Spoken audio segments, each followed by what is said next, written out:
Ouais, c'est super sympa, c'est sûr. Cette course a été prévue au programme pour nous depuis le début du projet en février 2022. Et c'est cool de pouvoir rentrer avec le bateau, déjà parce qu'on part d'un super bel endroit pour rentrer à la maison. Et puis ça amène un peu une nouvelle étape dans le projet. Il y a eu la partie avant Route du Rhum en Europe, la partie Antilles. Et là, on va retourner vers une saison 2023 en Europe et c'est cool d'avancer. On va être 13 bateaux si je dis pas de bêtises. C'est vraiment chouette. Il y a vraiment en plus pas mal de bateaux qui ont fait des super résultats sur la Route du Rhum et sur la saison passée. Pour notre cas, on s'en est bien sorti sur la Caribbean 600, on termine à la 5e place. Et du coup, l'objectif c'est ça, c'est d'essayer de mettre le maximum de nouveaux bateaux derrière nous et de réitérer ce qu'on a fait sur la Caribbean 600. C'est pas le même exercice, mais ça peut être à notre avantage. Typiquement, si on a une zone de molle et de transition à aller traverser un moment, c'est sûr que le bateau, nous, il marche bien dans ces conditions. Et grosso modo, on veut bien du pré-VMG, on veut bien du portant VMG. Nous, la seule chose qu'on veut pas, c'est plus de 18 nœuds au reaching, vent de travers. Donc voilà, le reste, on aime bien, on s'adapte.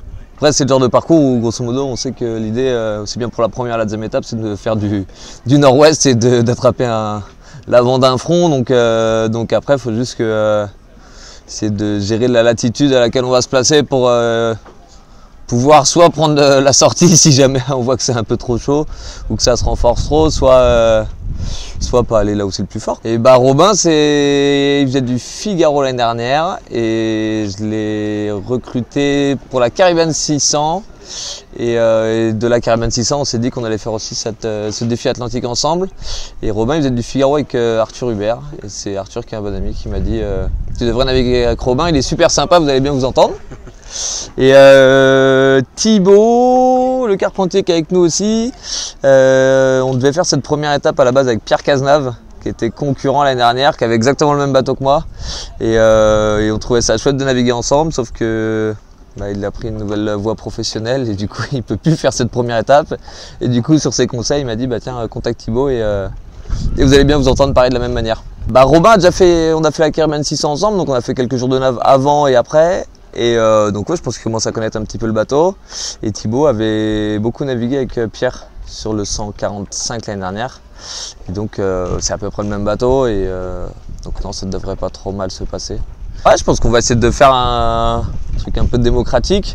Après, pour le coup, j'ai passé beaucoup de temps à bord du bateau depuis 1 an. Donc c'est sûr que je commence à le connaître assez bien. Et j'en ai la responsabilité. Donc forcément, s'il y a un choix à faire, ce sera plus moi en dernier ressort. Mais l'idée, c'est que ça soit un échange. Et je pense que c'est plutôt une erreur de s'enfermer dans un schéma et de dire c'est moi qui décide et vous appliquez. Je pense qu'il vaut mieux essayer de prendre l'information auprès des uns et des autres. Et tout le monde dit des choses intelligentes. Et il faut essayer de capitaliser là-dessus pour essayer d'être plus intelligent à plusieurs. C'est sûr que devant ça navigue très très bien et que la moindre erreur sur la Caribbean 600, on dit ça en rigolant, en fait tu pars avec un capital de 100 points, puis à chaque fois que tu fais une bêtise tu perds des points. Mais grosso modo le premier il arrive avec 98 points à l'arrivée, donc non, je pense que ça va dépendre beaucoup de la météo. Le schéma que j'ai regardé il y a 48 heures, c'est qu'on allait partir au près un peu débridé. Là, nous, ça peut être un peu compliqué selon la force du vent.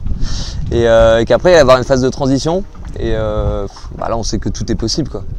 Tout est possible. Et après, ça dépend ce que j'ai vu sur la météo, c'était pas très clair derrière. Donc, combien de temps vont durer cette phases de transition et qu'est-ce qui va arriver derrière, c'est vraiment ça qui va faire que.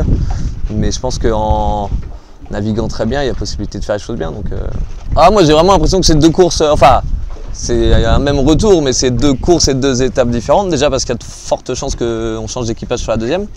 Et puis c'est pas les mêmes parcours. Je pense que climatiquement, je vais dire plus.